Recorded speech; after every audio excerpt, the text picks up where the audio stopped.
Assalamualaikum warahmatullahi wabarakatuh. Ya Allah, aku berlindung kepadamu dari godaan setan yang terkutuk. Bismillahirrahmanirrahim. Tidak bosan-bosannya saya mengajak seluruh umat Islam yang ada di dunia ini untuk kita bersama-sama kembali kepada apa yang Allah sampaikan melalui Al-Quran dan apa-apa saja yang disampaikan oleh Nabi dan Rasul Muhammad bin Abdullah melalui hadisnya. Ketahuilah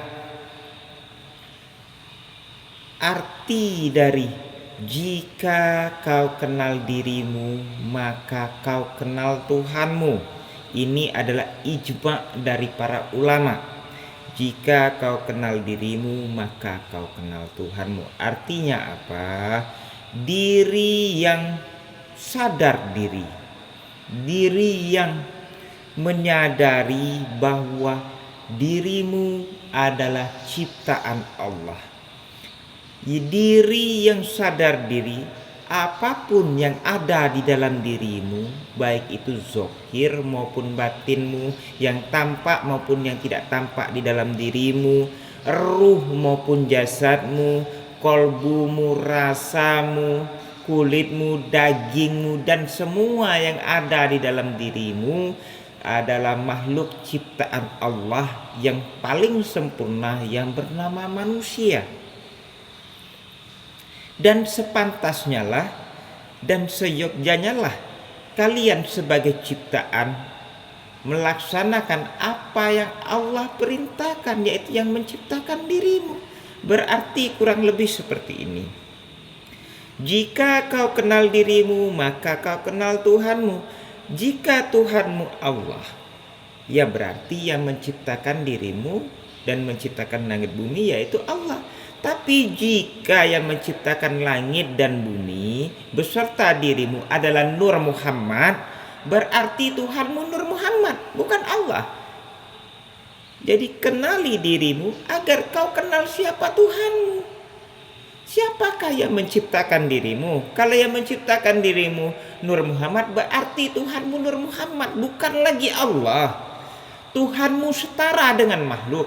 Sedangkan Allah berbeda dengan makhluknya. Nur Muhammad itu adalah makhluk ciptaan Allah. Baca hadis Jabir. Siapakah makhluk Allah yang pertama kali Allah ciptakan sebelum segala sesuatu? Makhluk berarti. Nur Muhammad itu makhluk.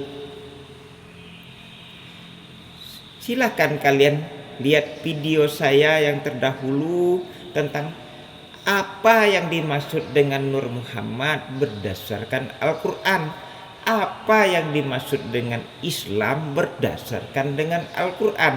Kembali kepada topik permasalahan. Jika kau kenal dirimu maka kau kenal Tuhanmu. Yaitu diri yang sadar diri, bukan diri yang melampaui batas. Kalau diri yang melampaui batas akan mencampur adukkan Sang Pencipta dengan dirimu sendiri. Ketahuilah banyak ayat di dalam Al-Quran bahwa Allah murka, Allah membenci orang-orang yang melampaui batas. Salah satu orang-orang yang melampaui batas akan mengakibatkan dirimu mencampur adukkan Sang Pencipta dengan dirimu sendiri.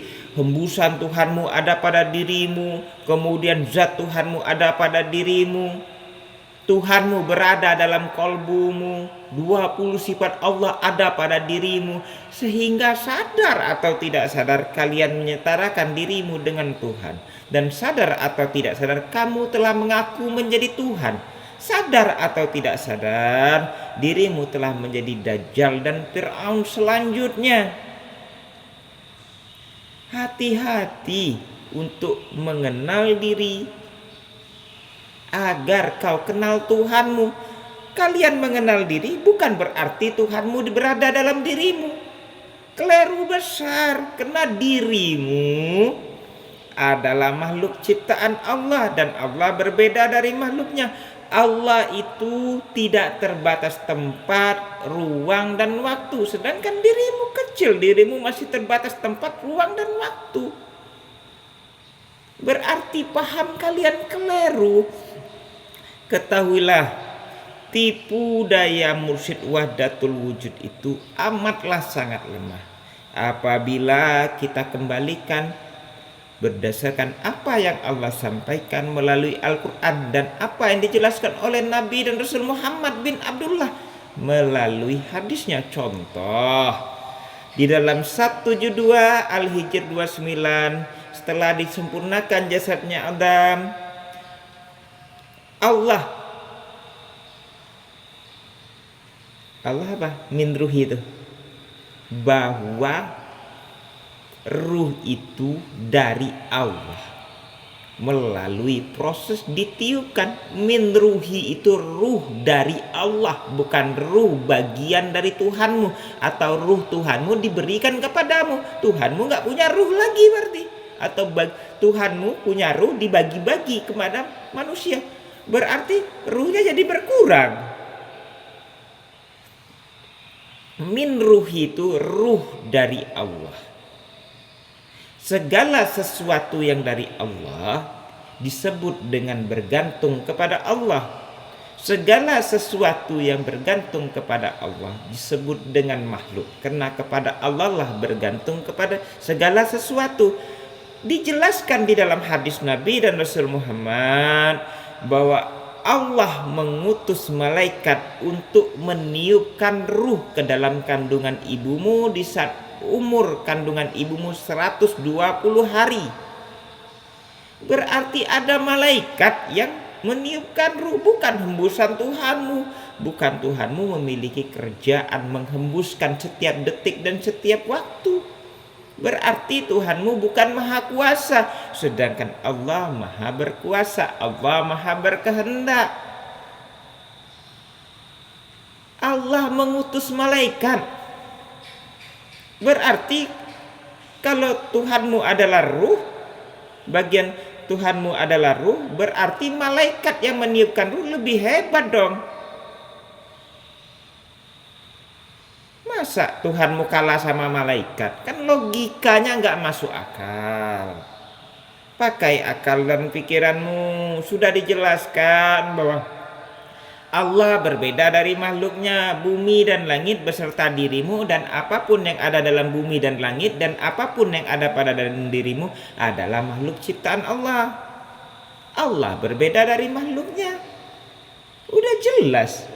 Ini enggak diputar-putar balik bahwa apa? Keseluruhan alam semesta dan dirimu adalah wujudnya Tuhanmu. Tuhan seperti apa itu? Gado-gado itu namanya, bukan Tuhan. Itu namanya Tuhan-Tuhan yang mewujud menjadi makhluk yang kami sebut sebagai berhala, bukan Allah. Tuhan-Tuhan yang bisa kalian lihat, bisa kalian rasakan, itu adalah Tuhan-Tuhan sekutu bagi Allah, bukan Allah.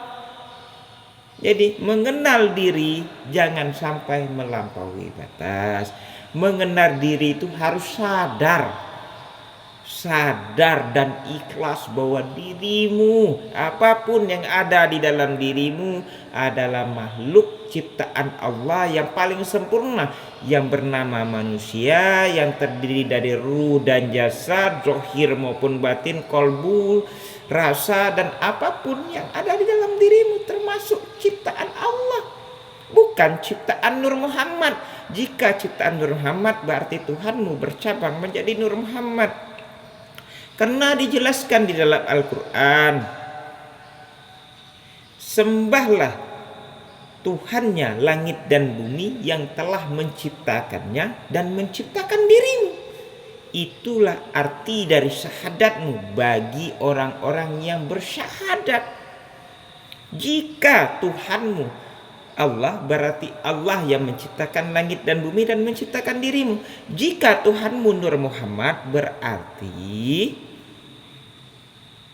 yang menciptakan dirimu dan menciptakan langit dan bumi adalah Nur Muhammad. Inilah ajaran mursyid wahdatul wujud yang syahadatnya berbeda arti dan makna sehingga kalian menjadi kafir karena tidak mau mengikuti syahadat yang sesuai yang diucapkan oleh Nabi dan Rasul Muhammad bin Abdullah, tapi kalian mengucapkan syahadat menuju kekafiran sesuai dari ajaran yang mengaku Muhammad dari cuilan Nur Muhammad. Artinya kalian syahadat mengikuti ajaran Rasul palsu yang berbeda arti dan makna.